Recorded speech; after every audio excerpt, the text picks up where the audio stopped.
class up in the sky. This the last one. It's finally over. Hello. Happy Friday. Happy Friday. Happy Friday.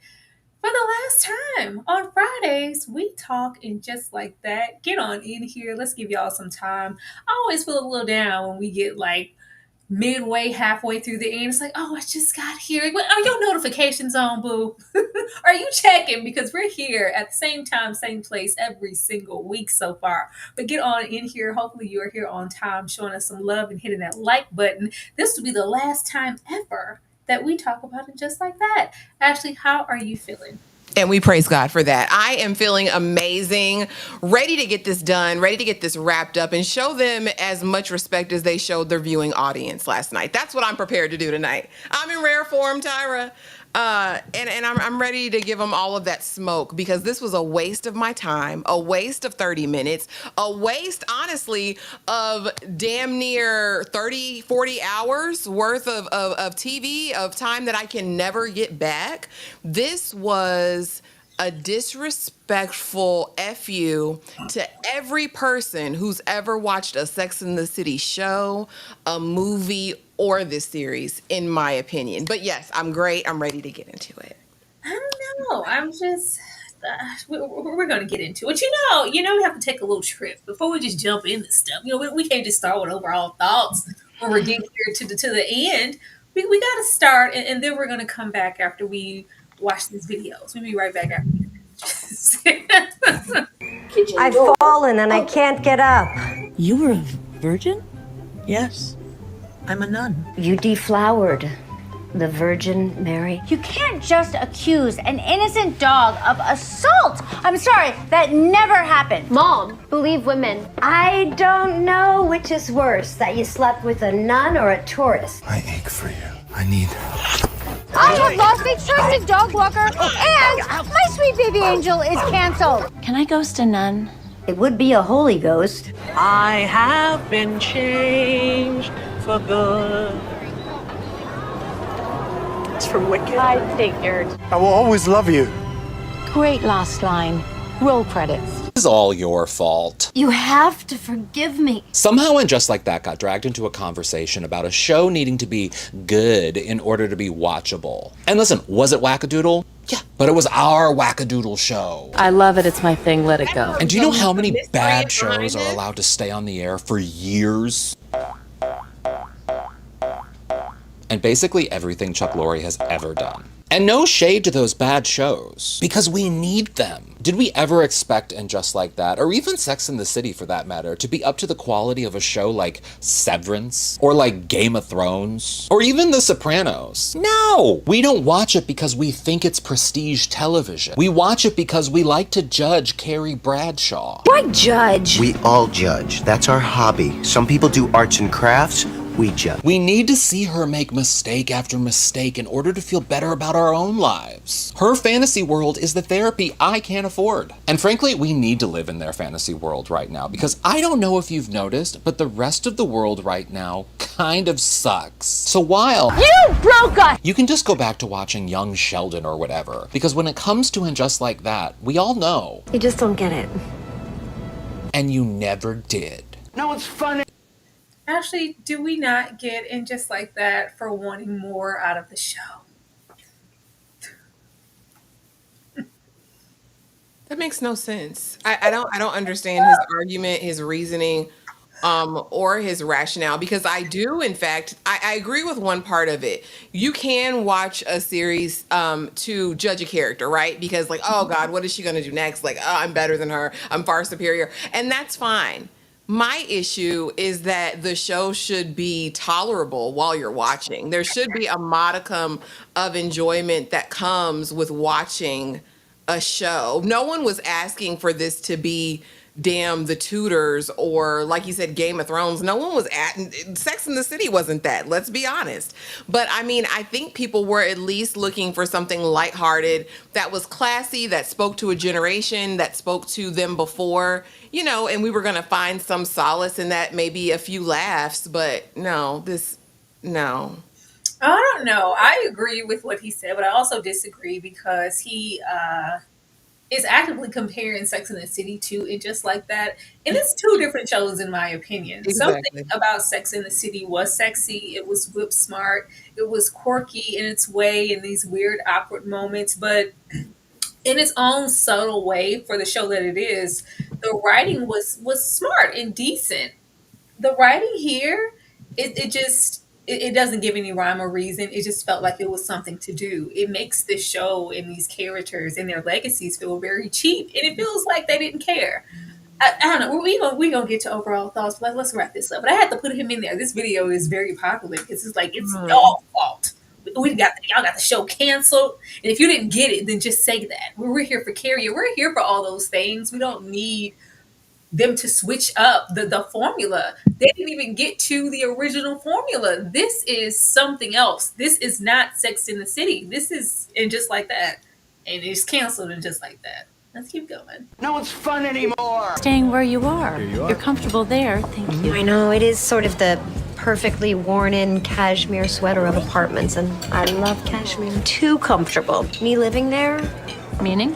Meaning, am I living or just retreating? Moved in when I was 29. I'm back at 55. I just cannot be one of those people who's like, I have lived in the same apartment for 25 years.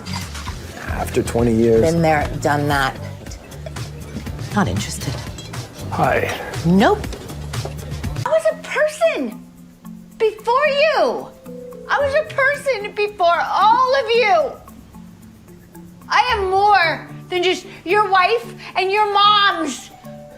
Have or had? Huh? You said you have trust issues when it comes to me and men have. You should have said had. It's tense. Okay, what's your point? It's just a word. No, it's not just a word. It's revealing of how you feel. Sorry, I'm not a writer like you and Sherlock Holmes. Ashley, overall thoughts of the season in general in this episode.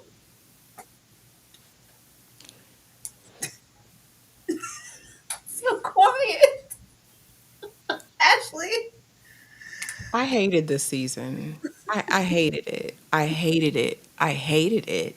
The only, I think episode 9 was like the episode I was like, oh wow, this is what it could have been. Like that was enjoyable to watch. Like that was fine. But from the beginning, this has been probably one of the most useless shows I've ever seen. One of the most lowbrow things I've watched in a very long time, especially from this class of women who are supposed to be, I guess, Upper East Siders, like have lived in New York all this time. I was really, I can't say I was disappointed because we watched season 1 and 2. Season 2, mid to late season 2, I was kind of getting on board. I was like, oh, okay, like I could be over here. Like I see where they're going, like moving in a right direction. And then we come into season 3 and it started out just terrible. Then introduced Aiden, and that was just an exercise in futility as well. And again, like I said, episode 9, I said, oh, this is what we could have been doing the whole time. And so my assumption, shame on me for assuming anything, was that we were going to carry along that same vein. Like I felt like that felt like Sex in the City. That felt like a cohesive friend group who were having fun and developing and exploring things about themselves and learning these lessons or whatever. And then episodes 11 and 12 showed me that, yeah, it was just complete trash all the way around. This episode was the worst episode to me of the entire series. Of the 3 seasons, last night was the absolute worst. Anything that they had planned in terms of messaging or where these ladies were going was lost. I feel like just in the filth and disgusting nature of what they decided to put out there. And whatever their qualms are with like young people, it's very off-putting. It's very dastardly, honestly. I don't know what that is. Is that what they really think all young people are like? Tyra, this is something I can never get these 40 however many hours back, and I want them back. I want it back in blood, Tyra. We can't give them. I mean, if we did, we wouldn't be here with you. We wouldn't be here with the folks here. Y'all hit that like button. This has been a journey. I really thought we were going somewhere after that second season, And we can't sit and say, well, Naya, it was a misdirect and we had to just rewrite and redo. No, that was the least of your worries.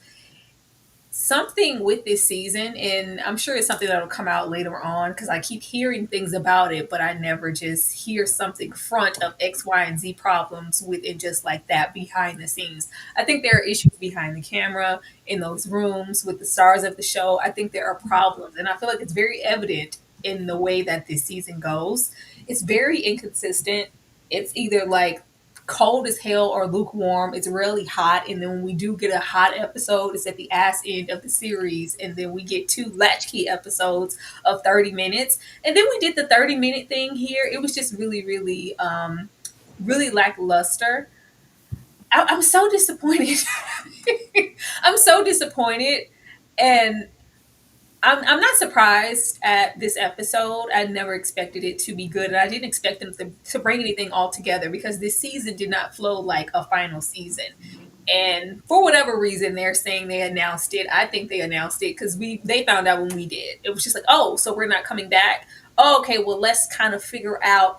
There was nothing final about this season or this episode, and there was nothing that they could do to kind of pull it all together to make it for as much as they mean to the public and people who love Sex in the City and the show and the groundbreakingness of it all, this to be the send off, because as much as they try to make this something different, this is a huge extension of Sex in the City. So this would be the official send off for a Carrie, for a Miranda, for a Charlotte. And that was not here.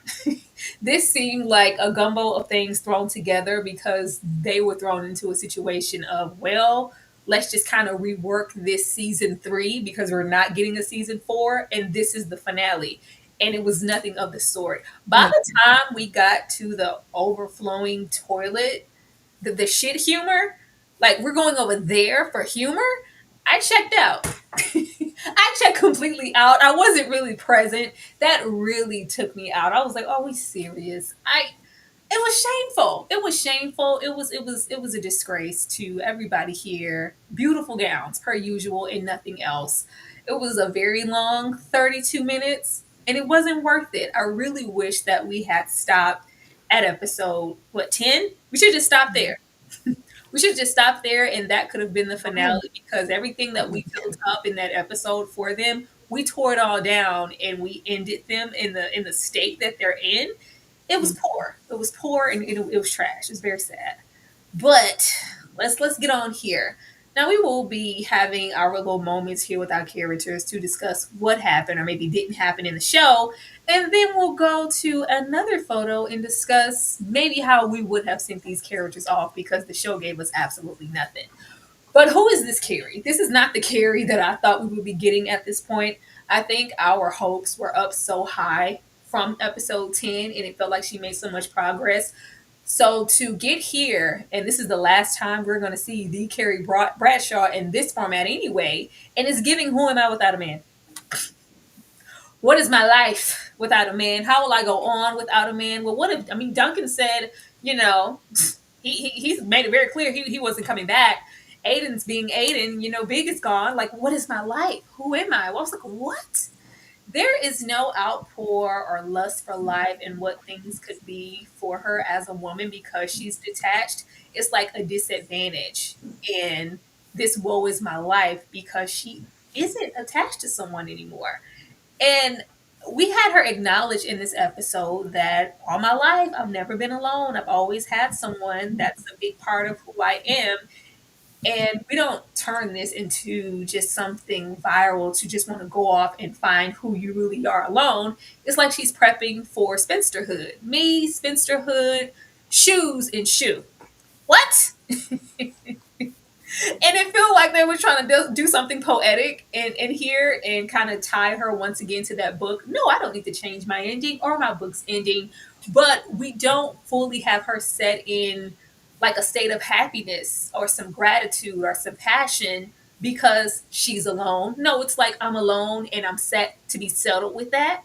It's like a detriment, a sentence. I was like, Gramercy all of a sudden looked like a prison this episode. I was like, this is not where I thought we would be leaving her, but at least she looks beautiful. Ashley? I think this is what happens when you spend 55 years centering men and determining and basing your value and your intrinsic worth in proximity to a man. Like, oh, I'm nothing without this person. I honestly, I'm not disappointed because, again, I'm not going to give these people the power to disappoint me any longer. But I will say in episode 10, I thought we had made a breakthrough. Like, I thought we had rent the veil and we were going across to the other side.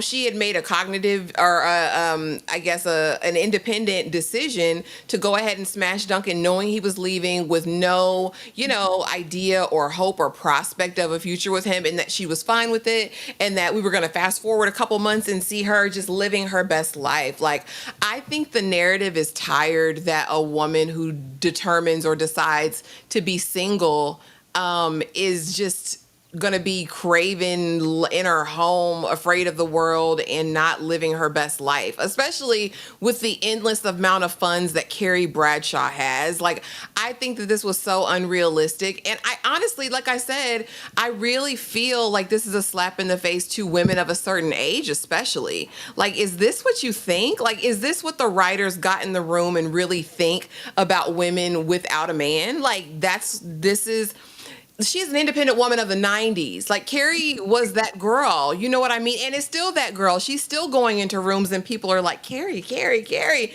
And so just her even questioning, like, oh, well, what about Duncan? And then it didn't work out with Aiden. And then I'm this. And I'm like, real? Like, I can't even conceptualize the fact that she would still be in this headspace in the year of our Lord 2025, worried about a damn man. You can buy a man, Carrie. You have Big's money and Gramercy. Like, what is the melancholia? Even the lunch out where she didn't know how to work the technology and they bring this big old beanbag to sit in front of her. Where does that happen? People dying solo, live solo, and live really full lives. You have this friend group, you have your career, you're a woman of town. Like, to me, this is just so ridiculous and so upsetting, just even in terms of messaging. People were in my comments all day, TikTok. Well, there was a message. And said message was trash. It was crap. It was awful. I hate everything about this narrative that I'm going to be this because I don't have a man, or I just have to resolve myself that I'm just going to be alone forever. And, I'm just going to have to, what? Like, it doesn't make sense. It doesn't make sense to me. I didn't get it. What really shook me was this is the last time we're going to see any of them.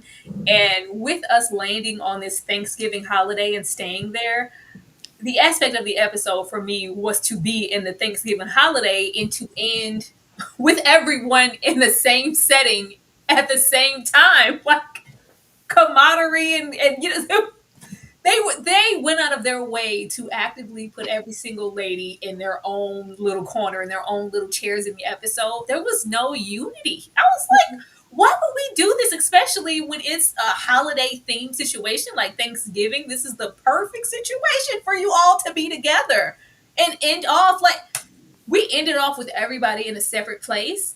I was like, oh, well, what are we saying with that? What's the message? Since there's a message, that's the message I felt. Like, everybody's kind of going off into their own life, doing their own thing. I guess so. And then I felt like they were trying to give Carrie some brownie points because you know how desperate Carrie could be at times when it comes to entertaining a man. Old Carrie would have probably, since she was trying to, Charlotte was trying to fix her up with this man here. Old Carrie would have probably, seeing what he was talking about, just because I don't want to be alone. Duncan's gone, Aiden's gone, and I have this man in my face. But the fact that she did her pros and woes and cons, and where there was never really any real chemistry in that way, I was being polite. He's 3 times divorced. He's X, Y, and Z. Like, I'm not desperate, Charlotte. But I'm like, we give her that and try to give some power there. But the way that she's acting here, it's very indifferent where they put her. But I think that they wanted us to put her in that situation to see how she would react. And since she didn't go for the low hanging fruit, Carrie's okay. But here's the thing. But no, But no, because he ran off because of the events in question. Who's to say if he would have wined or dined or took her on that plane ride, how she would have felt afterwards? The thing of it is that you're not going to make me believe that Carrie became fully actualized and realized in this 30-minute episode, because at the beginning of the episode, she's still griping about a man. There's no evolution in Carrie, in my opinion. Girl, you the same, sis. It's different. She's miping and griping about a man, and she's going in later in the episode where Charlotte, he's X, Y, and Z. Why would you even set us up? But then we sit down with Miranda. Well, you know what's going to happen next? He's going to, ask to leave, and he's going to have to walk me home, and I'm going to have to entertain him. Why? You don't have to. If the exploding toilet never happened, y'all would have made it to Gramercy, and what? Like what? Where's the power, Carrie? Thank you, but no thank you. I don't know what Charlotte said, but I'm not interested. But it was very nice to meet you. And we're not gonna pretend like the ones with the money don't make the rules, Carrie. Like there's nothing in my mind that thinks Carrie, knowing the wealth that she has, is just going to. I don't know. You make the rules, sister. You could be a whole sugar mama out here in these streets. You can have a man for every single day of the week. This is not a thing, Tyra. This is not a thing, and it wouldn't be a thing for Carrie Bradshaw. It was giving like, well, I've exhausted all my options. I'm just gonna, getting into that. What if Carrie? Now, if it were me, at the very least, I wouldn't have ended the episode with Carrie and Gramercy. I wouldn't have done that. Like, since we're not getting any more episodes, I needed that passion, that vivacious life. Like, it doesn't stop here. Gramercy's home, but I cannot. And she's always been very big on New York, and New York is home. I'm a New York girl, but I'm not attached to anybody. I can go off. Like, why isn't she walking off into the city streets, boarding something, going somewhere? Why is she frolicking through Gramercy? And I know home, yeah. Now it's finally this house. I'm not missing. It was a Luther Vandross moment. I got it. Whatever. I don't care. I do not want to see her confined there, and then we sit. It was like Rapunzel in the castle, in the tower, locked away. Like, life stopped. Why is life stopping? If I was here, Carrie would have definitely not been hovering over a man. We would have left off of that 10th episode. What man? What Duncan? What Aiden? I'm single. I'm still beautiful, still sexy. I'm gonna dress my butt off. I'm still round about town. Let me go out and live my best life. I didn't need to see her humping on a new man or anything, but just to say that she could, I can have my way, and I know my worth. We didn't do that. We didn't do that. We locked her away with her gold locks. Ashley, what would you have done with Carrie? Yeah. So here's the thing, Darfelina, and I see you, and I'm not hard on her for wanting a spouse. I'm hard on her for centering her whole life and worth around a man's validation. That's crazy as hell to me at her big age, with the opulence and wealth that she has. Full stop, right? Right there. But as far as her going on this, the issue is, it's not about, to me, it's not about seeing her with or without a man. That's it. What I wanted to see with Carrie was her living and loving her own life, period. Whether she has a man or whether she doesn't. Like, I would have liked to see something like that. Like I said, I didn't need to see her hunching anybody else either, but I would have loved to see her going to events and maybe going to the Met Gala again, or just having a fashion moment, maybe going on a trip. Like, hey, I need to get this man out of my hair. What really sent me though, Tyra, was, and I didn't get to deal with the slide before, was the fact that at this point, Gramercy wasn't even for Carrie. Carrie's not even sure if this is the place that she wants to live. I mean, all of her choices that we've seen her make are in relation to a man and what's going to make this man happy and what he likes and what's going to be best for him and how can I be palatable to him. I would have loved to see her just walk into the fullness of who she is, revel in her success, spend some money, go on a trip, like, have a time. Yeah. We didn't get any of it. That's all we've been wanting. Been one, Eat, Pray, Love, Carrie. And Gramercy was the aspect of not just Aiden, but the boys, and we needed all this space. It's like she made it her own, and it's home, and it's that, but it just wasn't that. I would have loved to see her flourish and go out into the world and go see, and at least have her walking like it was that visual of her at the window and deleting the epilogue, and I was like, oh my god, this is depressing, Carrie. Carrie, life is not over, beloved. Well, Pamela, I could almost agree with that, except like she said, I thought it meant that she was okay and accepted that she was alone and she was okay with it, but she really Yeah, wasn't. she wasn't. She They wasn't it was though. redundant. All episode, it was about her rejecting the idea. It was very well. What? How do I? Well, what is I? How does this even? Well, Charlotte, it wasn't any acceptance of. I don't have a man. I don't have a husband. I don't have an Aiden, and I'm okay. Like it wasn't that. It wasn't that. I wish it was. That would have been better. It wasn't. I wanted it to be as well. Thank you so much, Nelson, for the super chat. Thank you for the great reviews. They were so much better than the show itself. Can we fast forward to Vampire Lestat? That's talking. Immediately. That's what I'm talking about. That's what we need to do. Immediately. Can't wait. Thank you so much. Thank you so much. Oh Lord, me needs type of shout. What the? Bye, Carrie. But leaving this here and getting to this, because we did have this moment. I thought this was very beautiful. This was, oh, I was like, this is gorgeous. This is a gorgeous shot. Us getting this runway bridal gown fashion show moment. It was great. We have all the, well, Miranda's missing. Somebody has to be missing. They said it's four of us. We need the four or three or nothing at all. But we got majority of the women here, which was another reason why we couldn't have Carrie truly set in who she is. And I think she told us who she was here when we have the aspect of the women talking about pretty much why did I get married? And Carrie basically says, like, he chose me. I was just happy to be chose.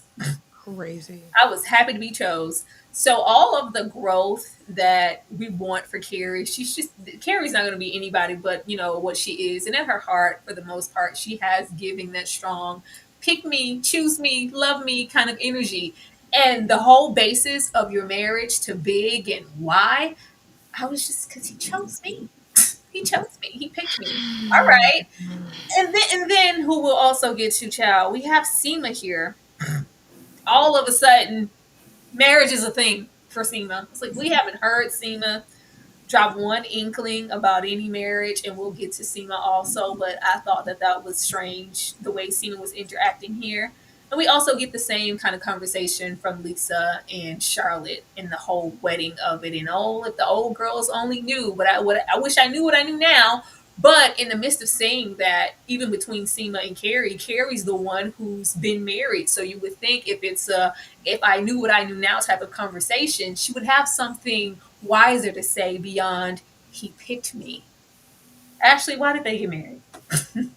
Girl, don't ask me. It was all like hellified. I was like, oh, why does anybody get married listening to you? And then at the end, she who must not be named, aka Doctor Who, because what the hell do you have on, madam?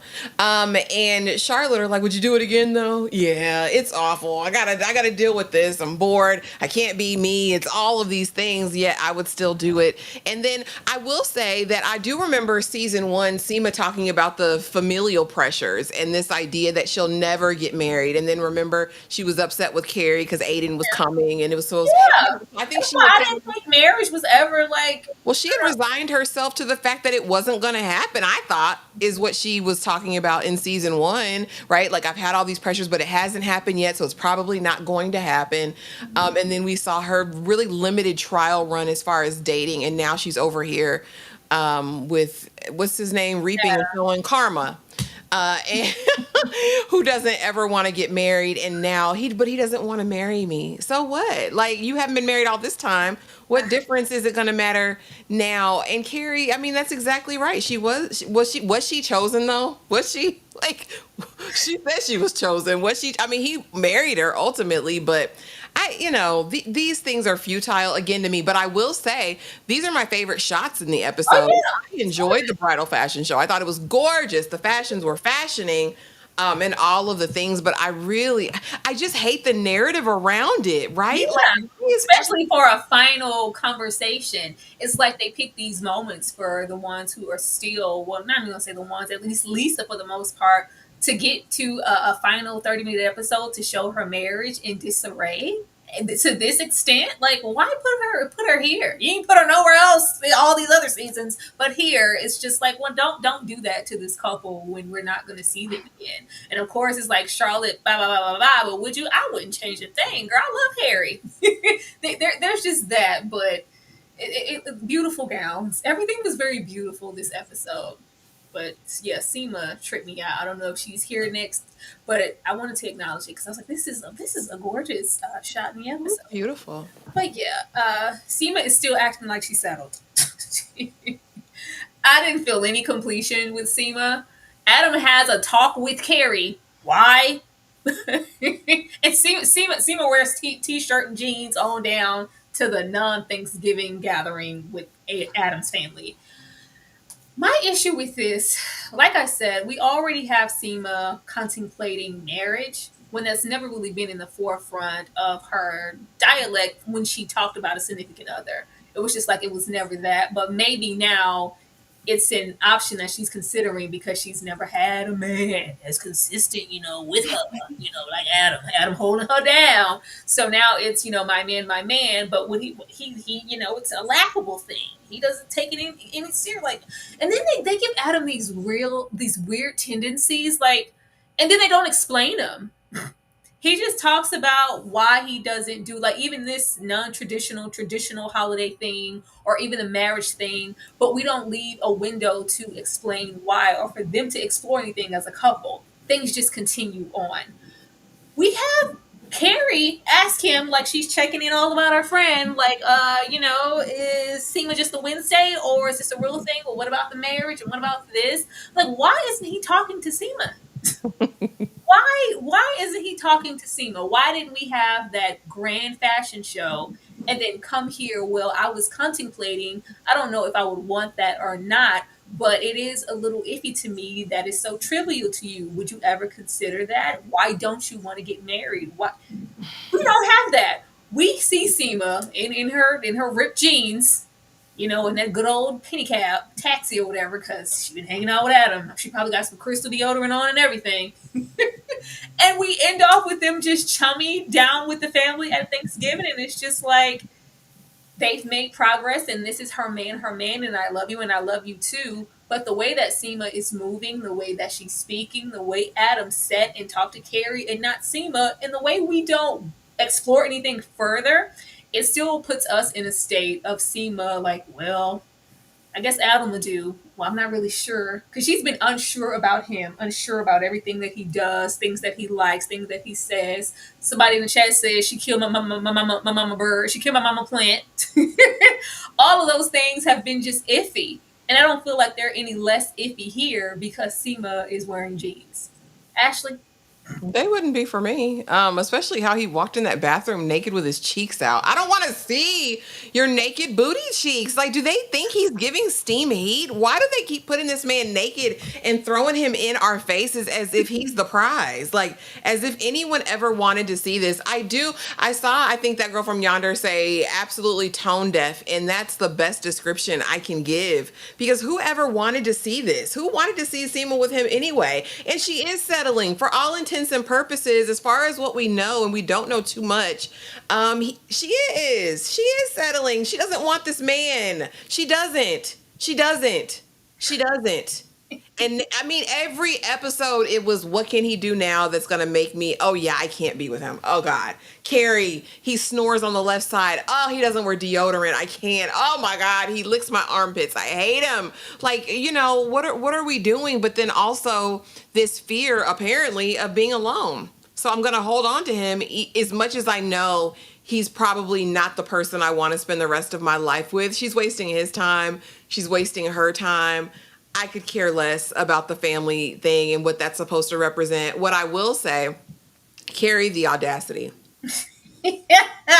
why are you starting this you're not this self-aware, so why are you aware for her? Like, now she's the go-to, she's the guru everyone's going to get advice from For this. your intentions towards my friend, Carrie was giving like, Oh please, oh please, oh please, oh please. Like, I not don't my buy it, I Seema. don't believe it. And then he's so forthcoming. No, she's more than just a day, she's my, she's a lifetime. Shut up, tell Seema that. And then for us never to get the whole thing about you and Seema have a real conversation about my intentions. Like, she's a woman of a damn certain age, like, and you haven't broached this together. You tell everybody else but your man. Like, it's Yeah. Yeah. And what also pissed me off, I was like waiting on the reveal. We have Carrie sit her ass down here and say, "Yeah, Adam, the garden looks nice, but we need a little ho je ne sais quoi, something that says Beyonce. I need something that says Carrie put out here." We never saw it. Why did we have that moment there and put something here that says me? I thought it was going to be something really important, so I was waiting and looking for it, and unless I missed it, we got nothing. I was like, Carrie, what did you want put out there? You didn't say exactly what it was. Girl, I don't know. I thought it was gonna. I swear, I was waiting. I was like, okay, there's gonna be something here because you couldn't tell us last episode that she wouldn't have paid her left tit to move back into that damn brownstone. Yeah, Let me that's back what it there.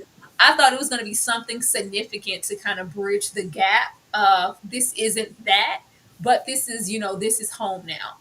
We didn't see nothing. No, and I would have been cool even with that. I would have been cool if she said, you know what, Seema, I bought this house with Aiden, his kids, everybody in mind. This is too much house for just me. I want to go on a quest to find my new place. That could have been a really cool ending and new start, right? I'm walking into a new space that I've picked out just for me and for my taste and for what I want, that had this epic closet, like maybe half of the apartment or brownstone or whatever was a closet. I would have been so happy with that because honestly, Gramercy wasn't for her.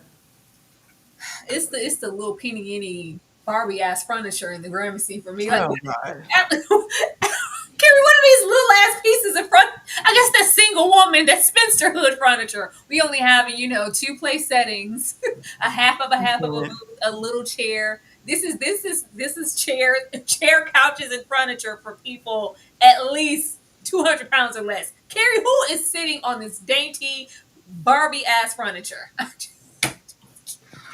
It's all pieced together. It looks like a flea market. It looks like a flea market or like a liquidation warehouse. Like, Carrie, what is this, Carrie? And I know y'all in the chat like, oh, well, Carrie, she was stylish, but she never had like taste in that way. But still, like, Carrie, please. Hire a designer, a decorator. You have money. What is we doing? Carrie, please. But actually, if you had the choice, where would you have taken Seema's character? They ruined Seema's character, honestly, for me, Tyra. Like, I don't even have a vision for Seema because I honestly don't know who Seema is. I honestly don't. We didn't get to see, of course, the fruition of her new endeavor. We know that she's settling in this relationship with Karma. Like, I mean, Karma. Listen, what I would have wanted for her was her to be fierce and fabulous and move with that same energy the whole time. But that's nothing. We got nothing of the sort. We got old maiden shoes. And I hate that for her. I honestly would have liked her to stand up and make a sound decision and say, you know what? I'm wasting your time, deodorantless man. This is not the life that I want. You can't provide me with the things I feel like I need. I'm not comfortable in this situation, and I think that this is it. I would have been content with that and her moving on down the road and getting some coin back. That's what I would have liked to see Seema do, is obtain and retrieve and keep the bag. I would have enjoyed that. I just or ante up and find a man, a real man, that you feel as though you deserve, since the gardener wasn't hitting your spot. Like, yeah, they ruined her character. She had so much potential in season 1, and I just feel like it went off the rails for me. Most definitely. Leaving season 2, I felt like she had so much growth, and we didn't touch her bag. Most importantly, because they played with that this season. I would have definitely kept Seema, have her be guarded. But the way that she was so vulnerable and kind of steam heatish with the director, I like where they were going. And then we got here and we had to, tear that down. I would have definitely kept her there in that space. And she maybe would have had to have that divide because the Seema we met, she was very work oriented. Every 5 minutes, real estate, selling something, and then really trying to meet in the middle and see what we're willing to maybe not so much sacrifice, but give, for the ones that we love. Because I've never had to consider anybody else. What does this mean? Or, her show, like, write the movie for me. They canceled that man out in that situation before we made it to a pyramid, honey. I was like, well, and what she was giving with him, she's not giving that quite with Adam, but they want us to, oh, he's bringing her out of her shell. She's a t-shirt and jeans kind of girl now. Oh, Adam's bringing out a side in Seema that she didn't even know she had. Yeah, I get it, but it's just not that. She felt very passionate last season versus this right here, and how you remember she was staying up. Then she burned. She didn't burn down the apartment. She caused the whole fire because she was waiting on a call and like, oh my god, like all of that. This Seema is nothing of that. I definitely wouldn't have touched her bag, but I would have because the bag was just never the issue. For me, Seema was not so much our Samantha, but I think when we all met her, we knew that the writers put her there to try to fill some gap. I thought it was going to be kind of in the tempo of choosing myself because Samantha was always, I choose myself, I love me more. I thought it'd be some energy like that. And the Seema here that is compromising and giving, well, I'm just going to settle. It's giving Adams good enough. I would think he or she would, I choose myself. I love you, but this isn't that. Yeah. Yeah, that's fine. That's fine. But I would have loved to see and see Seema taking trips and throwing money around. Like, what this season was just, it was not giving lifestyles of the rich. Let's not give it that. But Anthony is still a joke. Anthony got a pie in the face for the finale. Are you serious? Anthony got a pie in the face, y'all. Anthony got a damn pie in the face. Giuseppe set his ass across from this miniature ass table. I don't know what this seating of two, and just because he decides to question the motives or the marriage, or maybe, which was funny to me because we're not going to act like, Anthony, you have not been giving sugar daddy a little bit this season, especially the last episode was like, well, nobody's going to treat you like me, nobody's going to take care of you like Anthony. Like, yeah, it's giving transactional. So just to act and then wind up with a pie in the face, and it's just kind of a laughable moment because, of course, I wouldn't try to marry you or attach myself to you in any way for, protection, for shelter to be provided for. I'm not looking for a mommy. I love you, stupid. Pie in the face. Tee hee hee. That's not what I want for Anthony or from Anthony as a lasting impression. This did not give what it I wanted it to give. Don't do this anymore. Leave Anthony alone. Ashley. I don't care. I really don't. They it's like, how can I say this? They gave us this, right? With, I guess, to purport that they were trying to broaden and give his character, more screen time and depth, and did that and managed not to do it, like at all. Because we talked about this so many times as far as the relationship and the potential that we had for representation here, in the space, in a May-December relationship, what real love would have looked like over here. We got nothing of the sort. The only reason Giuseppe did move in over here is because his roommate is a degenerate pervert, and he's about to be cut off from his family. That is the truth of it. Like, I don't know. It was just odd and, again, slapstick, and I'm really confused. I'm like, were these people in the writer's room stand-ups or something? Like, failed stand-up comedians? Because it just wasn't. it just wasn't funny in this little kitchenette. I hate it. I hate this kitchenette. I hate this dine at this 2-seater table. Anthony is a grown ass man. Why do you have no money? Why do you have no kitchen table? I'm so disturbed by that's what disturbed me more than the pie in the face. But these damn pies. If I don't hear about another pie until Thanksgiving, Tyra, I will be totally fine. From Carrie's uncovered pies to pies in the face to pies everywhere. I don't want to see another pie. And this was just dumb. I don't believe it. I don't even care what happens with them. I don't even care. Was that the end or was that the beginning? What was it? And then I don't. This was never a love thing for me in my mind. The two of them were not in love. And the fact that Anthony went around town like he proposed, I don't know. Oh God, what am I going to do? Is it because I'm like his sugar daddy because I'm buying him Balenciaga? Like what? I don't care, Tyra. I'm so saddened by this. This was just such a miss for me. I just knew Anthony was going to bring up the ex-husband, who's a monk now, and maybe a fear of commitment and trust, because I was just kind of abruptly left. What are your intentions? Like, I'm being like, no, it was a pie in the face, and as cute, silent, talky 1920s comedy. Got a pie in the face. See, it was like some Three Stooges. What are we doing here? I'm not here for it. I'm not here for it. I thought it was a cheap thing to do to Anthony, especially for what he was supposed to represent. They played in his face all season. I just would rather him not been here at all if this was the capacity that they were going to use him in. But amazing skincare. He looks good. He's aging. Look at here. All these pictures here are from way back machine. Anthony looks great. What would you have done with Anthony, actually?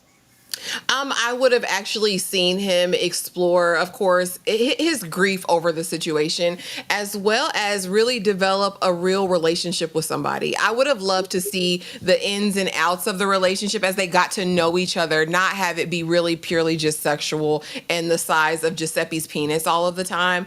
I would have really liked to see them have deep conversations like, how do you feel with another man moving into your space? Another man hasn't been here since your husband left you. I know it's light fare and it's supposed to be comedic. I think there was a way to do that while still honoring and respecting the relationship. I honestly would have liked to see maybe his bakery expand, him do something further in business. But honestly, they ruined the relationship aspect for me with Anthony. Maybe him actually really finally be ingratiated into the foursome, into the group, and actually be invited out, with the ladies. That would have been a cool closing shot, all of them together. That was what I thought we were doing at Thanksgiving, but nobody made it to Miranda's house. I mean, something, but yeah, Anthony's definitely a wasted character over here. Even if he would have been the ultimate truth teller and gave everybody the business this last episode, I would have been absolutely fine with that. We got tinges of it. We got sprinklings of who he could have been. Even in his conversation with Carrie, when he's like, what are you doing? Like when Aiden was there, that would have been really cool for him to explore more. Instead, they just put him back in a box and stuck him in the corner. I hate that.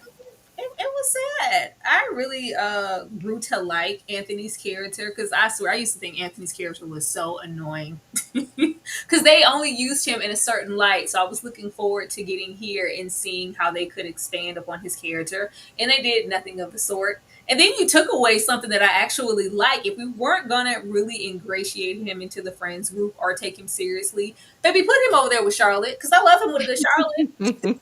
I love them together, and we did. It felt like we were working hard to keep them apart. To have him over there spilling the tea with Carrie, which I also did not care for, but Anthony is a very guarded, like strong-willed person. He's not really vulnerable in a way. And there's never too many moments where he's speaking seriously or really confronting his feelings about something. And I was hoping we would get that with Giuseppe in a kind of what are we sense, because we are living together. This is that. I was, abruptly left, and it did hurt me. I am guarded, and I do lead with attitude and personality. But I am, a grown, older man. I need to know what's going on here and what you really want from me and what you're here for. Because we didn't even, give closure with mama, none of that. The cutoff, we didn't talk about that. No, we just got a pie in the face. but I would have loved to see him be really serious and vulnerable, even if it wasn't with Giuseppe, but just confront some things because we get he's the quickie little smart, like, oh, I'm gonna say the funny thing. We know that Anthony's funny. What else is Anthony though? Yeah. We don't know. We don't know. We'll never know now. I say, well, that's all she wrote. Oh, Charlotte, they hate you, girl. Charlotte.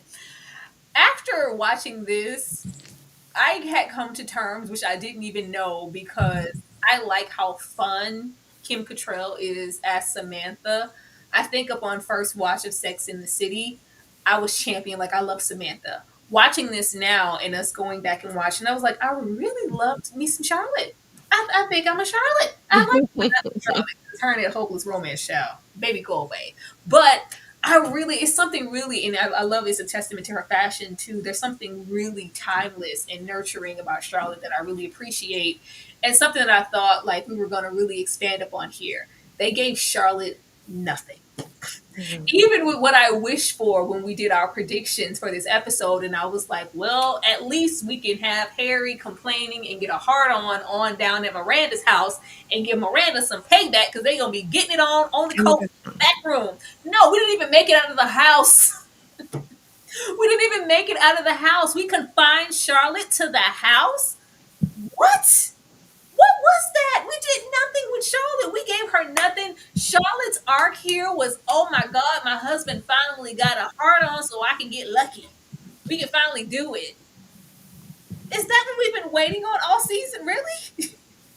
I know there's been a heavy, center around Harry's parts and what was happening to them, what wasn't happening. That's been a thing. But that's Harry.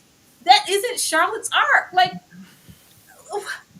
I guess Charlotte gets it in, and we have her, of course, playing matchmaker with Carrie, and we have that. That didn't give much, but we also have this ending moment with her and Rock. It's just like, oh, mom, it wasn't a thing. You didn't have to delete the picture. That's one of many Kodak moments that we're going to have in the future.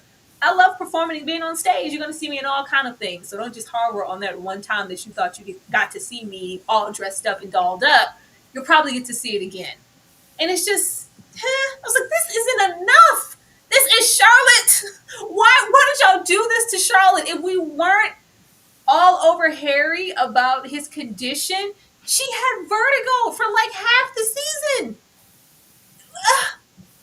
Ashley, why did they do this to Charlotte? I don't know. That's what I said. That's why I said I felt as though this whole thing was disrespectful because even the plot arcs that they started, they just didn't round up and finish. We had a nice moment in episode 10 where Charlotte meets with the cleanser or whatever, right? And then it's just dropped off the edge of the world. Like there's nothing about, wow, okay, now he's in remission, he's fully healed. I've worked on processing this. This is where I'm at now.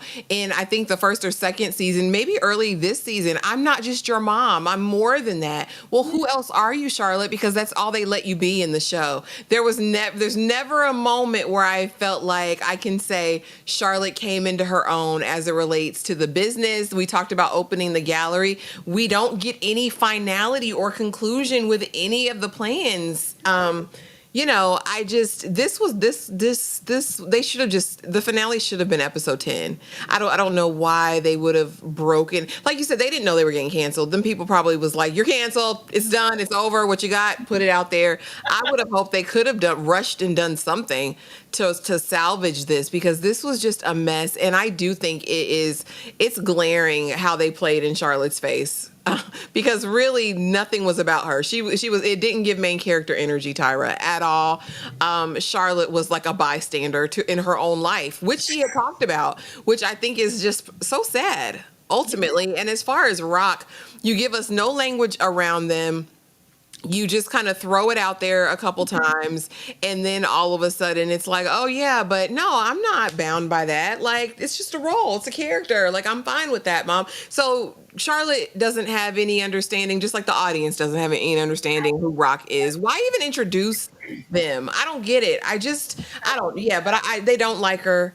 And if her life is just centered around Harry's penis, what a sad, terrible, small life, Tyra. I hate that. We all know Harry packing. Ain't nothing small about Harry. Child, please. Um, as far as what I would have liked to have seen from Charlotte, I think, and I got this picture because Lord, if you were there in them Sex in the City streets, y'all know what it took to get these two together. Lord, Harry and that Harry bat, just her converting like it was so much.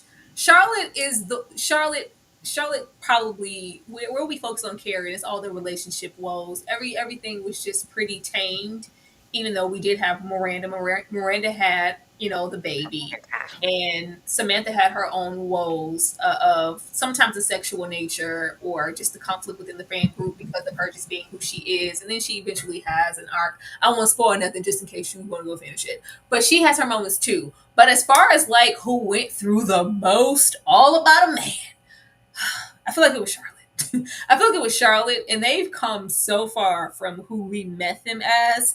I would have really loved to see them flourish in their marriage with one another now that the kids are older and we're kind of over that hurdle of just trying to have babies and adopting. And now we're there and we could be pretty damn close to being empty nesters. How do we, keep this love going? Because we know that she loves Harry, or even in the midst, if they wanted to do the cancer and everything, we could have still had those things in us persevering because I love this man. And I wanted to see her really flourishing down at the art gallery. We got the jizz on the mattress. We didn't, we got the vertigo. We got everything, but and I really wish that they had explored the situation with Rock and also explained it well to the audience because a lot of us, we may not understand either. Because the way Charlotte was acting last episode when she saw her in that red, it was like she was losing something and she's associating the non gender conforming type of clothes and the non binary thing with I'm losing my daughter. And I Yeah. know it's worded differently. And the way I would say it is her transition. No, she's not transitioning into a boy. She's still Rock. She's just that. But I worded it in that way because that's how Charlotte seems to be taking it. Like I'm losing a part of my daughter that I didn't think. And it's in the way that they kind of minimalize it here as just wardrobe. I don't think it was that. I think it was everything or all these moments that she thought she was going to have as a mother with her daughter. Probably the same, rinse and repeat that she got to have with Lily that she won't get to have with Rock because she is non-binary. No, they just no, mom. This is just that I'm gonna wear all types of clothes. I don't think it's just about the clothes, Rock or writers or show. It's about other things too. But where did you want us to go over here with Charlotte? Like I said, I would have liked to see her. I would have liked to see her and Harry, hot and heavy on the outside, right? Dating, living their full, like I said, the kids is grown, the kids is old enough to take care of themselves. Live your best life. Go out there and have a good time. I would have also liked to see her open her own gallery and really be commanding the art space because she has so much wisdom and such a breadth of wisdom in that space. It would have been cool for people to call upon her with their art questions or her hiring a staff and buying art and curating events or exhibits. I would have loved to see her really moving forward and just discovering who she was. We didn't get enough of that. We heard her talk about it, right? Like, I'm more than this. I'm more than this. And then it was like instantly I'm sucked back into being his caretaker and then full-time mom. I would have really liked to see her explore some of her other interests. Like I said, work the art gallery and, have some, now that his Peter Weeder is working, go on and live your best life, honey. Wild Yeah. exhibitionist type stuff. That would No. have been fun. Her consolation prize here was, girl, you finally get to get this work again. Oh yeah, because that's all I've ever wanted in life. Like, yeah, what about all the other stuff?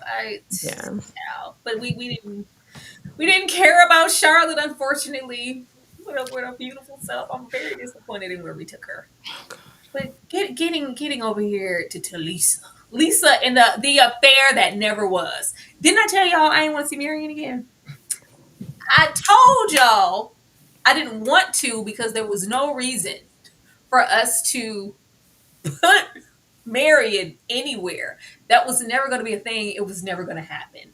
Marion shows up here with Lisa in this episode. Still, did we end off with Lisa not finishing this? Is she? Unless we were at a showing, it's not done to me. We weren't all down at somebody's theater watching Lisa's doc. So in my mind, it's not done. We ended off this season still. We're gonna go into. It's been a whole decade, Lisa. This damn doc still isn't done. But they're giving, oh, we can't do this. I'm married. Yeah, whatever this is, we gotta, keep it tucked away because I was like, what? This was never anything. You never did anything. You didn't explore anything. You didn't share a kiss. You guys rubbing knees accidentally on a plane and nudging each other, maybe in a theater was just, it's too close for comfort. And Lisa's giving this episode, what would it look like if I was over there with Marion? Because Herbert is just the worst husband in the world now because he's having a moment of self-loathing all about that damn comptroller. I didn't know that it was going to mean that much. I didn't know that we were going to need an attitude adjustment last episode and get here to where the energy is so weird and he hasn't been to work and he's just so down on himself that he's lashing out at me. But Marion's always here. What if I just happened to act on? We never thought you were, Lisa. We never thought your marriage was in jeopardy.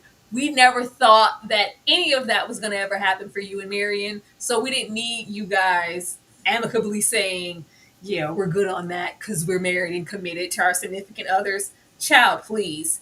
But regardless of that, we have them come together in this episode and have Lisa where we were contemplating at the runway. And if I could just, well, you give and I take and it's this and Herbert's and that. And what is marriage? Marriage is this because he's going to stand by me and I'm going to stand by him. And I love you, Herbert, and I love you too. What? Lisa is such a wasted character. Lisa is such a wasted character. It's actually gross. At least with someone like Charlotte, where they wasted her, we know who Charlotte is. We've had so many years to get into Charlotte. We still don't know who Lisa is. And you never gave us an opportunity to. You never gave her a real story arc. You never really gave her anything to do. And then we finish her off in this way. Like we've been saying with season 2, after the miscarriage and the way that she was having kind of that inner conflict because did I cause this with me giving so much and sacrificing my career for my kids? I really didn't want this baby. So the aspect that I maybe caused this miscarriage, I'm really tugging with it, but I'm also happy because I don't want to have any more children. I want to focus on myself. We left that on the ground. We left it on the ground and we just get here and do nothing with her and put her in these absurd outfits. It's upsetting. Ashley? It's crazy to me that this is the one thing they wanted to check off their list. They said, oh, now we introduced this idea. We want to go ahead and wrap it up. Black Charlie Chaplin and her, it was never a thing. Y'all never even breathed in each other's mouths. No. Like, we're to believe that this was steam heat. Shut up. Oh, we can't do this. I know. I'm married. You're married. It's not a good idea. We don't give a damn she who must not be named. I don't care. I don't care, Willy Wonka. I don't care, Doctor Who. I don't care about any of this. I don't care about Hubert and his 2 low buttoned shirts. Why are his shirts all buttoned just up to here? Stop it.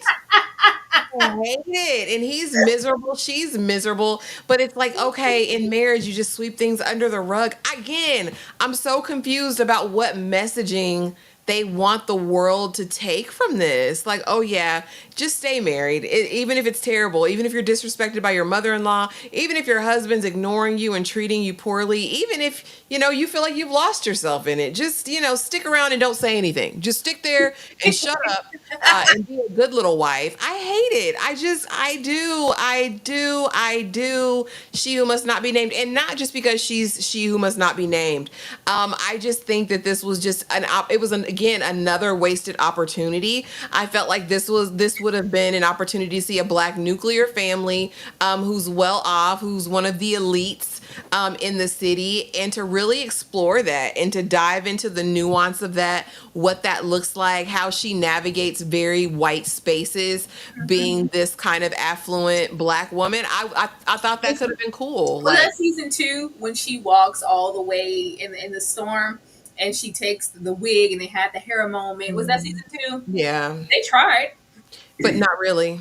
They did a terrible job at it. And again, we keep saying Naya, Naya, Naya. I'm glad Professor Naya left. I'm glad her name's not on this season. I'm glad she wasn't besmirched by the foolishness that was this season. Hated everything about it. I'm Hated Black not. Chaplain, Hubert, and she I, herself. I think it didn't take much to offset this show that was already trying to gain its bearings the second season. So when Nia left, it was like, well, we have to interject, conflict and some spice somewhere that Nia would have provided onto these other characters. And I think they used Lisa here and Seema to try to do that. And Lisa just was never that.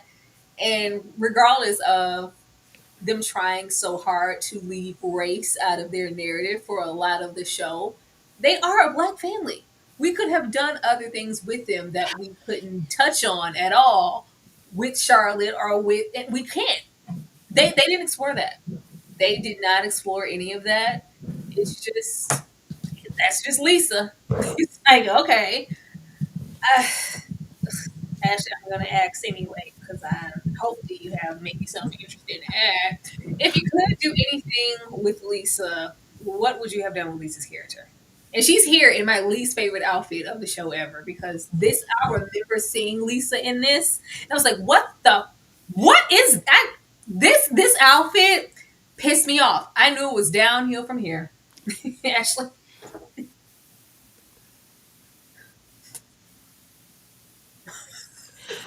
I would have liked to see her finish her 10 episode documentary. I would have liked to see that.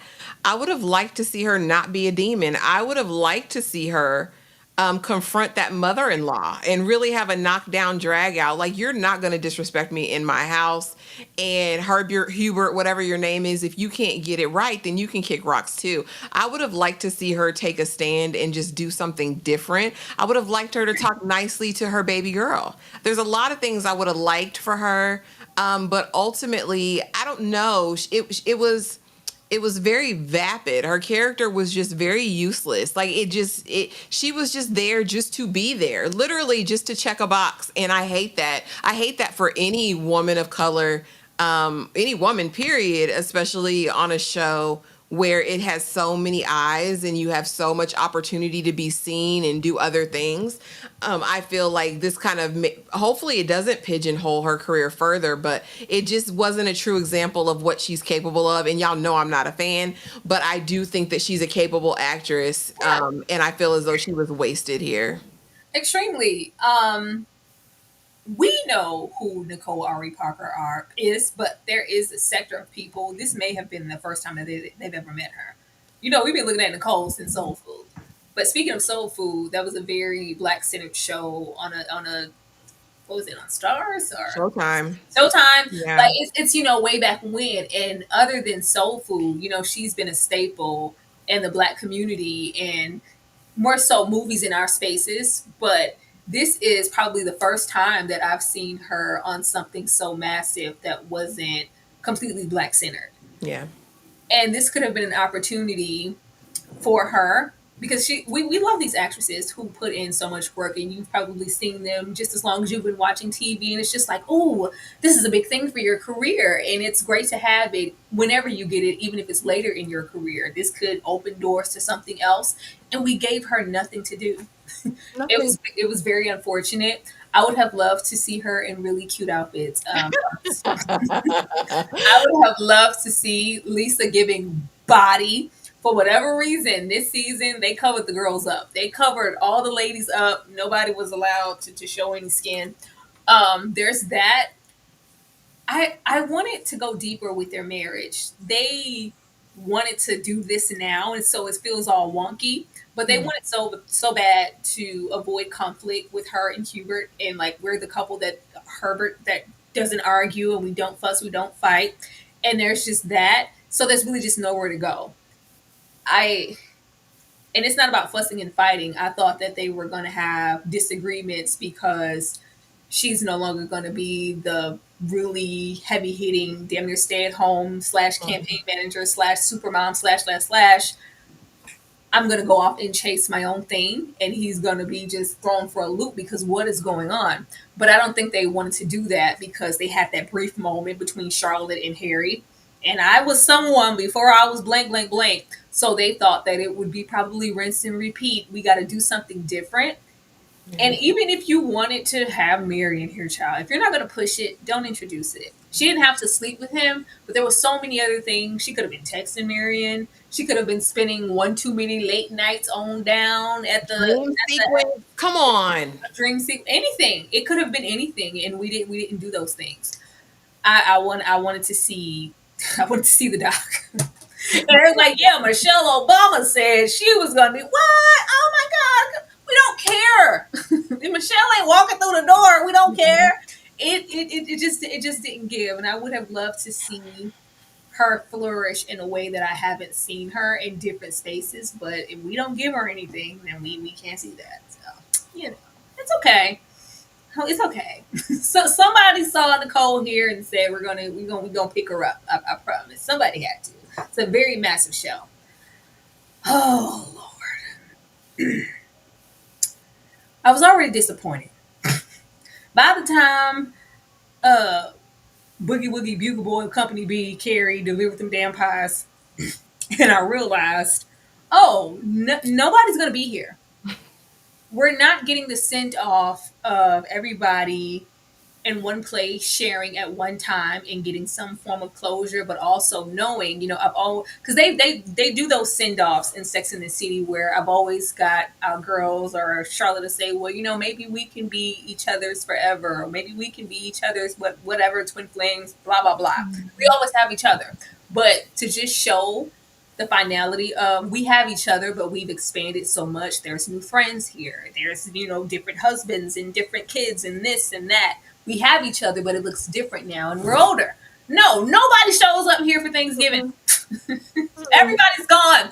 Even Miranda leaves her own damn dinner party. It's like, you know what? We have the initial conversation. I was like, oh, look, Steve's here. Maybe Steve's gonna be. And they're like, yeah, I'm not coming down. Steve said, no, I'm not, me there. That's the last thing we need. I was like, oh, so the way that they made Steve and Harry so non-essential is weird to me because they're as big of a part of the show as the ladies as well. They've been love interests and husbands and everything for a very long time. Yeah. They're in all the movies. They've always been here. So the fact that Steve just kind of pops up and it's just, oh, grandparents, and even though you probably went about it the wrong way, Miranda, I'm happy that you're doing this because we need to be a part of our grandbabies' lives, and that's literally it. I feel like Steve deserved more. He deserved to at least be here down at this raggedy ass dinner party. We meet these friends, Epcot. What is this plight of the separation of this is Gen Z on down and this is us? The Gen Zers on this show come in like a wrecking ball, and they're just they're so weird. The way that the boy down there was frolicking on down at the party and being disrespectful from the moment that he touched down, and I was like, who are these people? It's giving, a 60-pluser writing what they think a Gen Zer would say or act like. And then we have this one down here, the Epcot, rolling up with her flagellants. She's blowing up the bathroom. She's eating. Why are we here? Why are we here? And we didn't have one real sentimental moment of Brady maybe stepping into, what? This is what fatherhood is. I'm about to really be here. Me going out and search for seaweed and whatever else is going to be the least of my problems. This is my mother, my child, baby mama, Mia, whatever we want to claim her as. let me step into that and show that I'm about to be Brady the dad. No, we have them arguing here. She's doing and then we just leave. I was like, Miranda, you gonna leave off on a sour note? How do you leave me to entertain your damn guest, people I don't know, and answer the door at your party? And then it's all behind Joy. I was like, oh, nobody wants Joy. Nobody wants Joy. Girl, when she said that, like, oh, Joy isn't coming, her dogs are sick. The dog is sick. The fact that we have her here in a final episode and still can't entrust Joy's word that the dog and that Joy just wouldn't show up on her own accord because I don't like family, so she's lying to me. That's not a good relationship make. We don't need to end off here, baby. I didn't like any of this. I hated it so much. And the way we spent time here and didn't allot any time for Charlotte or Seema or Lisa for that matter was trash. Ashley, we're voguing down at Miranda's house. Girl, get the hell out. Get the Three Musketeers out of here. I don't know who writes why. I just God. So all Gen Zers just have no morals, no manners. They were raised in barns, apparently. This was just really sickening. Everything about this was gross to me. And it started out with that pregnant heifer's lies, talking about she only eats cucumbers, rice, and whatever. Ho, you eat way more than that. Let's be very, very, very clear. No shade. But sister, you do. Brady's in here trying to make the meal for everyone, apparently doing a good job in the kitchen. What I hate most about this, it wasn't just the terrible Epcot and her lactose intolerance, but going and devouring the cheese plate. Oh boy, voguing. That wasn't my issue. My issue is that we never had a moment with Brady talking to his pregnant whoever and saying, I know how you feel. I just want you to know I want to be a part of the baby's life and I want to be there every step of the way. And that's all they really would have had to do. But Carrie playing running interference, him leaving to go to the store and never come back. Like, did you come back? Did he ever come back? To the bathroom, to Carrie's impromptu date, to Miranda again. You think somebody lied to you about this, you find out that it's real, and you run, you leave your son, you leave these invited guests to go see about her. And then this is the first emotion we even see from the hoe, crying about her damn dogs. Like, don't get me wrong, I get it. Y'all dog, like, I get it. There's a dog here. There's a whole dire wolf in there. So like I get it, but I hate everything about that relationship. It just doesn't, if you're questioning that, you're right. That does not a good relationship make. Like, what are we doing? And then you have this opportunity in a group setting to get all of the girls here to have a final send off, and you just don't do it. All separate. Dropping off. And it was, for me, it was Carrie going to deliver those pies and every single person wanting to really interface and speak with her and like giving coming and just say, all right, gotta go. It's like they went out of their way to not have any intersections between them. It's like, gotta go. Just came to deliver a pie, but cab's outside. Just I don't know. Brady was out the whole time looking for seaweed for apparently 2 hours because the turkey didn't cook. I was like, oh, okay. Yeah, the Gen Z thing is very tired. I did want to see Brady kind of not change all overnight, but kind of step into, but he ended off in such a negative space with her. It's giving, this is going to be hot garbage for everyone involved, all behind you not wanting to use no protection. Sir. But this was tired. And they need to stop writing Gen Z characters like this. They do. It's like they hate them. Why would you write them that way? It's so silly. I don't understand it. Stop it. Oh, God. This was gross. I was like, I don't care. I was like, bitch, don't put them hands on me. Don't put them shitty hands on me, Miranda. It made me mad. It gave me creepy crawlies. Girl, she was cleaning up shit and she hugged her.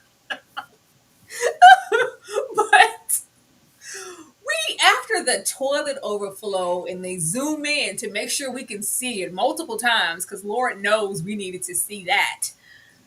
We're cleaning it up and it's just, we're Joy, maybe blank, blank, blank, blank, blank. Like Ashley said, we got so much emotion out of Joy for the dogs, and I need to be there for her, even if once again, yogurt walking in the halls of Gramercy ass naked, humping shade down at the house. Be damned. I'm gonna leave you here to entertain my guest in my dinner party while I go see about Joy. Bye, Carrie. It's like Miranda's just never gonna read the room. But she has a change of heart. Joy decides, because of the dogs, because everything is dependent upon these dogs. You showed up for me and my family, so I thought I could show up for yours. Because if you would have brought yourself on down there, then it just would have been whatever. All behind a Lego. I was like, what kind of punk ass dog is that? My dog devours Legos. But For breakfast. girl, devours them for breakfast. That's how we know them dogs was tired. Lord. But we get in here and we have this embrace. And of course, they have the send off of them just sharing Thanksgiving dinner together. And it's giving, this is my forever. Joy is my joy. Absolutely not. Actually, she hugged her with the gloves on. Oh, No, that was so vile and disgusting. You can tell Miranda ain't cleaning no floors. And another thing, why is she living in this hovel? Don't you have anything? Like oh God, y'all sold the property. You're a career woman. I don't understand why we're in this makeshift bathroom. I know they had budget. I don't know. Oh God, I don't know. The gloves, it's disgusting. You know she's not really cleaning anything ever because who's gonna hug you with poopy gloves? I just hated it. This was so vile and low and just based. I just hate it. We never had to do this. Of all of the things to do and all of the things, like you just steal? Like, because we've seen this over and over and over again. We've never seen it as graphically, but we've seen this in sitcoms. I think we saw this in Friends with what was his name? Y'all know David Schwimmer's character. We saw that over here. Like, yeah, Ross, like, why are we doing this? I just hated it. You know, I hate Joy. I really don't even like Miranda at this point. What are we all here for? I wish them nothing but the worst, Tyra. I don't see it for this relationship. It's oh so my lackluster. I don't care. oh man. And what is that the message that their relationship is poo? Because she was cleaning it up at The the time. whole show was It was cool. just that's what There was no place in time where that toilet poop humor needed to be interjected into the show. It was so unnecessary. And the fact that they harbored on it, wrote it in so intently, had the girl in the lactose intolerant, oh, I gotta go to the bathroom again, just to have that moment. It was like, yeah, I think this is an inside joke for the writers in the show. It was like, yeah, this is a shit show, so we're literally gonna show shit. I was like, oh, okay, That's what smart. it was. You're smart. Okay. But leaving this here, Ashley, if you had a choice, where would you have taken Miranda's character? Y'all gonna be mad at me. I'd have taken if she wants to, she's had a change and everything.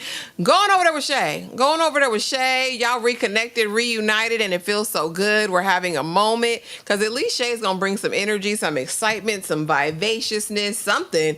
Honestly though, really I just want Miranda to be who Miranda was supposed to be the whole time. Like have a perspective, have a point of view, choose you and whatever it is you're going to do, and just choose a better person. And it didn't have to be Shay, but someone who really actually liked you, Miranda.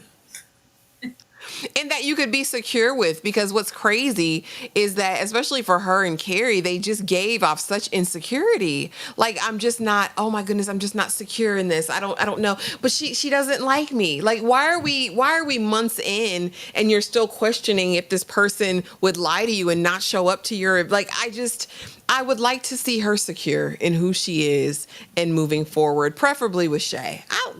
Bring Shay back. Justice for Shay. Ciao. I would have left her with Steve. I would have left Miranda with What's Steve. gay now? No, hold on. I would have left Okay. her with Steve.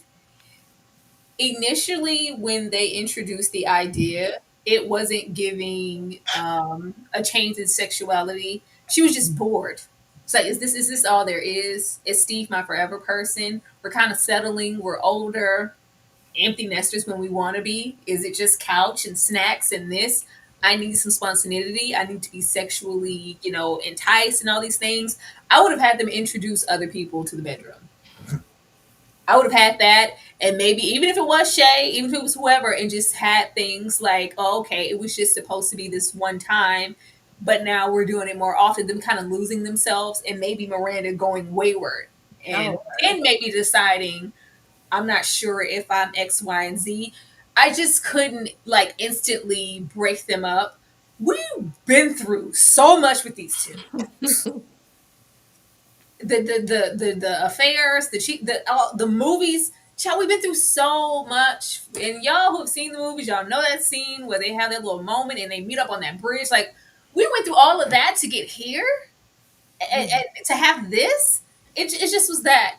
Even if there was a change and I'm becoming someone else and I maybe want something else, I'm sorry. I wouldn't have just completely pushed Steve out of the narrative instantly and make it all Shay or make it all anybody. I would have kept those things lingering. I would have kept those things lingering. I think it would have been interesting because we do have so many people exploring those things now. We didn't go over there to nothing. And the one time we tried, we had her over there with Shay and her ex husband, and it was weird. Like, what is this? I think it would have been entertaining. I would have took her over there. I would have definitely still had if they wanted to have this situation here with Brady, because Brady and the condoms, that has been a thing since Brady was an infant. If they wanted to have this, it should have been introduced sooner so we can see Brady adultify himself and grow up, because it's no longer about you. You can't introduce that a couple of episodes removed from the series finale. I would have I would have left these two together, honestly. I would have done that. Or just have it to where, hey, we're together and is this, and hey, maybe Steve's a little bit like, you're lingering a little too much. Like, where are you guys hanging out? We're supposed to be meeting up every Thursday night in our bedroom. What is this? Miranda, what's happening? I would have been here for that. The way that it went and how we lost ourselves with Shay, and then we get here and we're supposed to be having growth with Joy, but we're low key losing ourselves in not so much that's like love struck schoolgirl that we were getting with Shay, but how she just absconded her whole life and dropped the internship and all those things. And then we get here and Joy literally gives nothing. yeah. Well, that before we're harassing waitresses Oh, and sleeping with Rosie O'Donnell in strange bars. Like, girl, like, ugh. This, child. We didn't need none of that first. We didn't need any of that. We didn't need any of that. If we could have grown from something and had been introduced to someone who we were not trying to check boxes for, someone that was giving her steam heat, because her and Joy, they are not steam heat, honey. And it's like, mm-mm. this was supposed to be to spark up the marriage and keep things interesting, but it's getting beyond that. Make it messy. Take us over there and leave Steve in, and don't have him running around like the elderly, please. Huh? What my hearing? Miranda, Miranda. I can't hear you. Miranda, I can't hear you. I gotta. It's like, can we not? And we didn't have to put that there. I think he's lost hearing, or he's losing hearing currently in one of his ears. I was like, y'all didn't have to write that in. What are you doing? Just, They make me sick.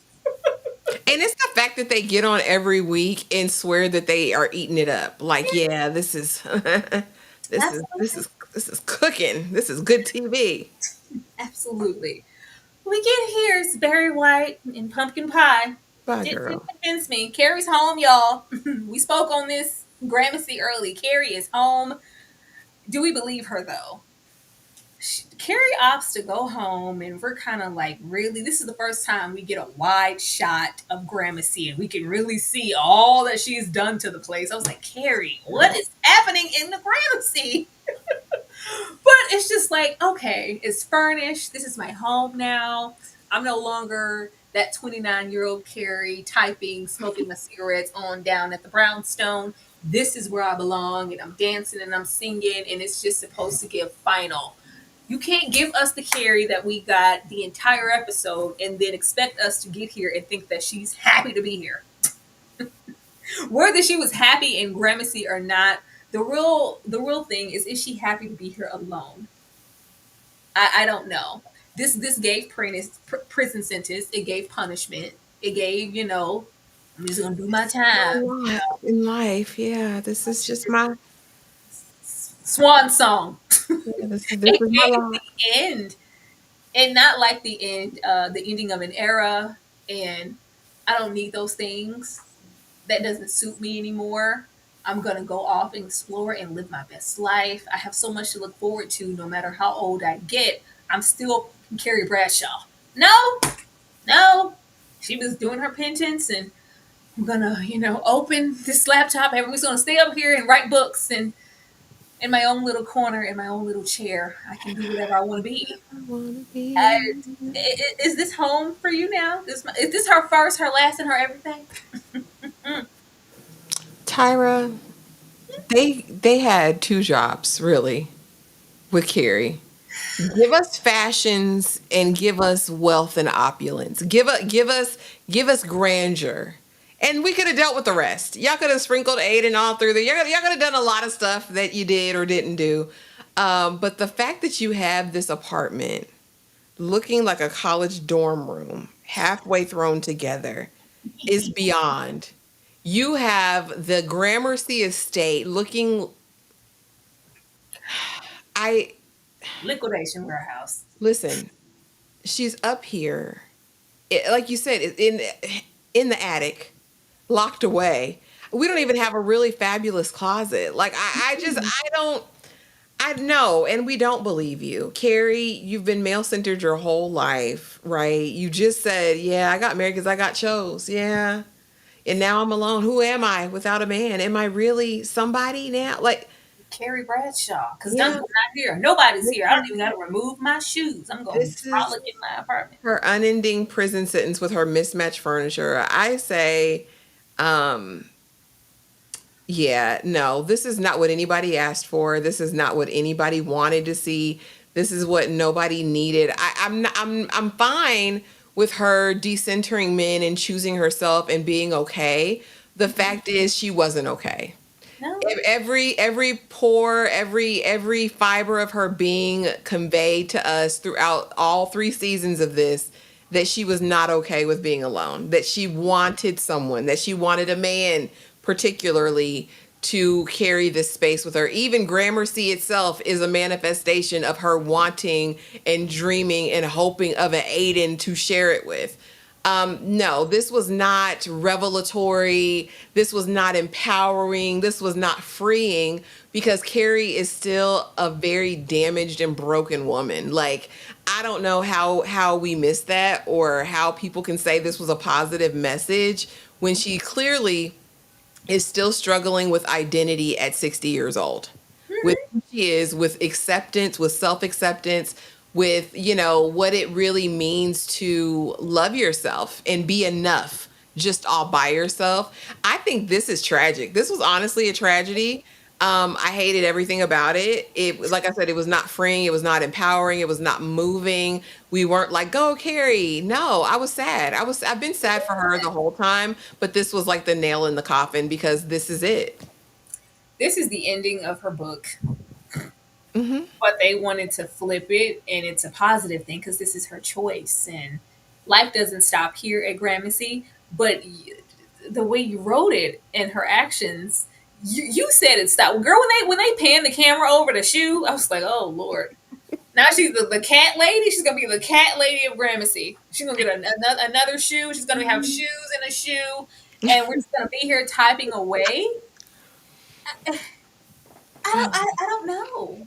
It's I awful. don't know. Now, if she would have got all dolled up and walked out, and we went out into the city, and it was giving my first, my last, my everything, I maybe would have believed that there was light at the end of the tunnel. You cannot tell me that Carrie isn't repenting, looking out this window and thinking about, where she went wrong to end up here alone. Like, what did I do to deserve this?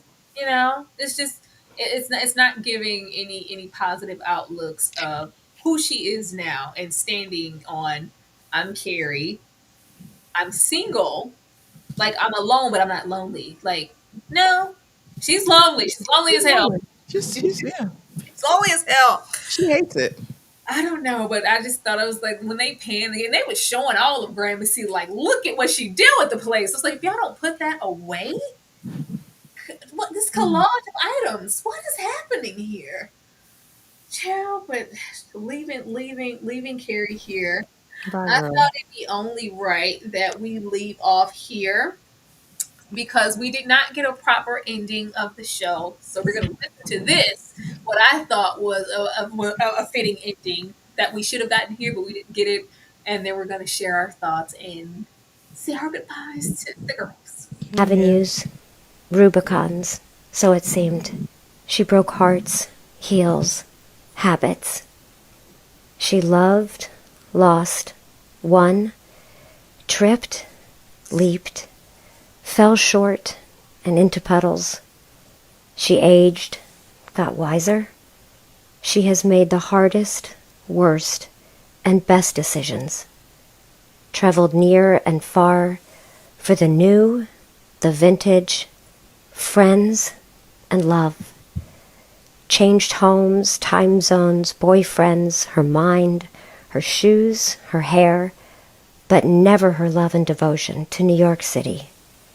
She had dates, drinks, boyfriends, a husband, and truly great loves and romances. She hailed cabs, she ran in heels, and danced with Stanford. She told the truth, and she lied.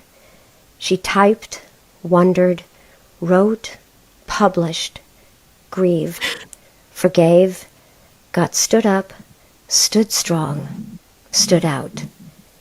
She devoted herself to hats, books, shoes, friends, and the promise of a new day in her beloved city and the people she treasured most. She has worn shame, pride, honor, optimism, and literally countless dresses, skirts, and tutus, held on to hands, hopes, and the very best of people. Miranda, Samantha, and Charlotte, there will never be better friends. And what great fortune for Carrie to come to know and love Seema and LTW. Most divine new Gotta be connections. AI. Who did this? Carrie Bradshaw has dominated my professional heartbeat for 27 years. I think I have loved her most of all. Sarah Jessica Parker did that? I don't know. I just found it. I don't know. I don't know, but I was like, this is the ending or the voyage that you go on to make something final. And we didn't get any of the feels in the show that we got here. But I thought we should have a little piece of a proper goodbye. So Yeah. Ashley, anything you want to share before we get out of here? Yeah, so here's the thing. First, I want to say thank you to everyone who came through every week and watched not only my uploads, but came and supported the live discussions. You guys have been amazing. We hope that you stay around because there's a ton of other stuff that we cover that's actually really good, that we love to talk about. But aside from that, if it hadn't been for you guys, I would have been stopped watching this terrible train wreck of a poor ass show. From the beginning, I feel as though this was a money grab. This was a greedy attempt to play on the emotions and feelings and sentiment of people who loved Sex in the City, who loved the franchise, and who loved these characters. I think they intentionally went by season after season in an effort to literally pick apart, derail each and every one of these ladies, inch by inch, bit by bit, until by the end, by that last episode, they were all unrecognizable. I think it's a pity, a shame, and honestly, I think people should bring suit against them. I believe that this was a travesty. I think that this was a huge FU to the people who've loved and watched these characters and these ladies, by giving that last episode. And I hope they do time. I hope they do serious time. And I hope that their pillows would have never cold. I hope that their water is always kind of warm and tepid. I hope that their underarms stink because this was awful. It I was just say, I really, hope you really get a bad. flavor cut. Yeah, I'm glad I don't have to watch it anymore. I'm glad it's over. Man. It's a bittersweet situation. This has been really fun. Even at the thought of tackling this and kind of digesting and just like that all in one setting, preparing for this season, it was like, oh my goodness. It was like, oh, okay, well, season one, we tried really hard. Season two finally came along, and then it was like, well, we have something to look forward to because season two really started to. And then we get here, they threw all that out the window, and it's like we started from scratch with nothing, and they did nothing with these ladies, and they didn't know where to take them. It was it was interesting. I'm not mad at the show. I would love for it, would have loved for it to be really great and exceptional and really pay tribute to who we met, but also be its own thing and have its own identity and grow to be something where it's like, well, see, it's not always a bad thing to go in the direction of a legacy show or a prequel or whatever. Sometimes shows do have a little bit left to give and it could be something outstanding. No. Not over here. No, this was not that, unfortunately. But you guys have made it absolutely outstanding and fun to be here and talk about it. It's really been a good time. Um, I will say, oh, I need some girlfriends on the TV. I need some ladies on the TV. We have no girlfriends. We have no Sex in the City. We have no Just Like That. There's no Harlem. There's no Golden Girls. There's no She Run the World. I need a foursome of women on the TV, on the telly at all times, in any variation, anything. It just needs to be there. So many shows are going above and beyond to be anything but what this is and what we're supposed to be covering when we're centering not just a woman, but four women of different walks of life and different interests and dynamics. They don't do this anymore. So somebody better do something. Fix it. Do something. Get me some ladies on TV immediately. That's why I was never in a rush of like, oh yeah, cancel that. Yeah, no, cancel it and replace it with what? Now, if we'd had something else, something that had longevity, something that's not going to be canceled after one or two seasons, something that's really a staple, and those are our girls. Something that's not Tyler Perry. Anything. It's just non-existent right now. So I can't say that I'm just so happy that this show ended. It was good to talk about for what it was, but I want something better to talk about that's also, and not, I'm not just going to say female centered, but the the age demographic makes all the difference. We're not going to see, where else are you going to see for 60, pretty much 60-year-old women in a show? The Golden Girls. Well, watch it. Reruns. I'm talking about like, No, present day, yeah. no. But this had all the potential. I think if they would have followed the formula that they used in episode 10, this could have been an amazing, spin-off opportunity or whatever they wanted to call it, a reboot. They say it's not Sex in the City, but I mean, there was so much potential here to explore older women, their lives, their loves, all of those things. And I feel like this was just a farce. It was sad, and I don't believe it was representative of most women. Some, sure, but not most. It was just piss poor, lazy. And I hated it. But Tyra, you are right. We do need representation of friend groups now. We don't really have any of that.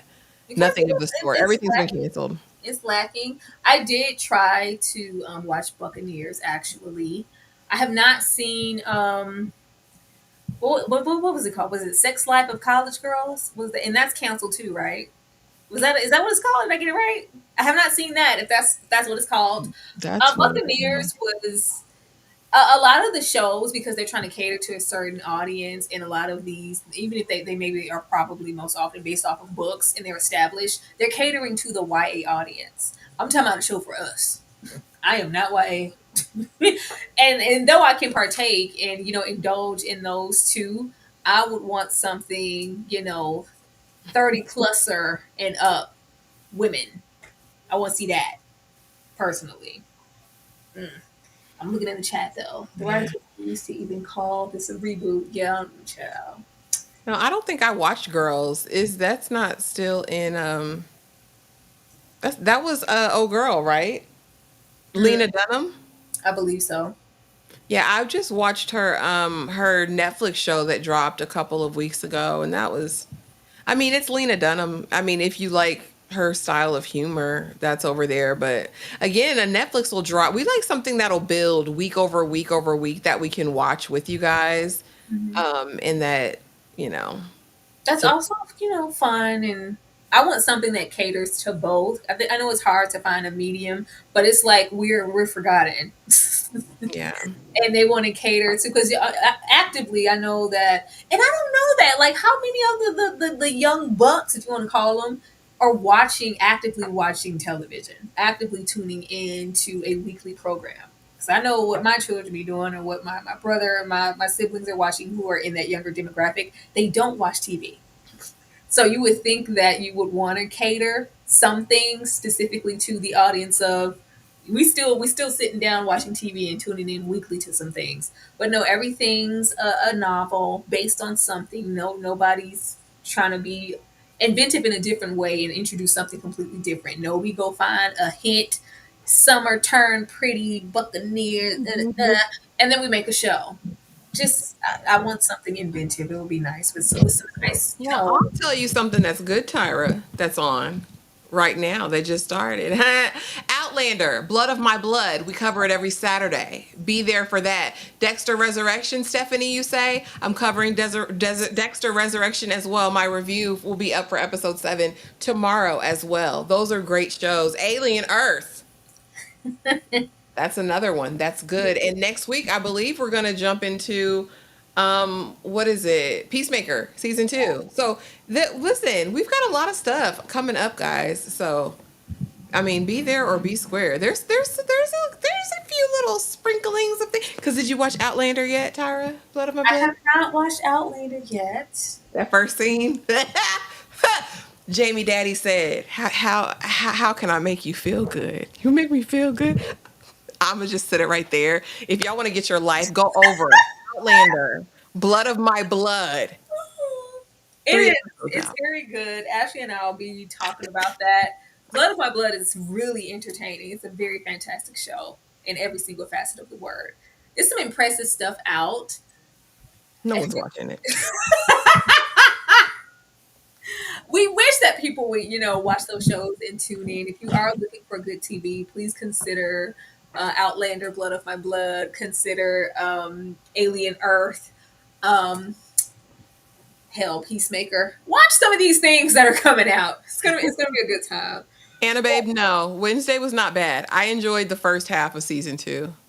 I think Tyra Yeah, did too. What'd you think of Wednesday? yeah. The first.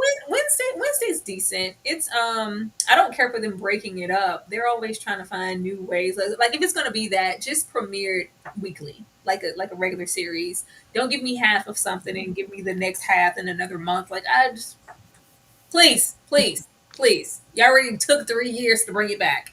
Yeah, Wednesday's cool. I just That girl from yonder. No, you don't have to watch the OG Outlander to watch it. It's a prequel. They no. say it's good too, but you don't have to. No, neither. Well, Ashley has seen some of that first season of Outlander OG.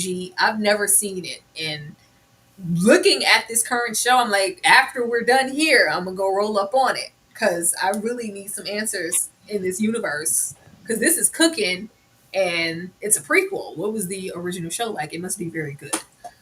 But y'all, that was Sex in the City. Ashley, anything you want to say before we dip out to the folks? No, just thank you. We really, really do appreciate you guys being here and supporting us every single Friday, week after week after week. It means so much. We just ask that you stick around. Of course, like, subscribe, hit the notification button because we have tons of stuff going on. But it was so nice meeting you guys, and we really, really appreciate you guys coming through and hanging with us every Friday. I'm looking at these names in here. I'm taking a mental note of everybody I see here. So if I don't see you again and you just happen to roll up, I'm talking mad greasy to you because you played in my face. But thank you guys so much. We will see you guys next time for whatever we're covering. Good night. Good night.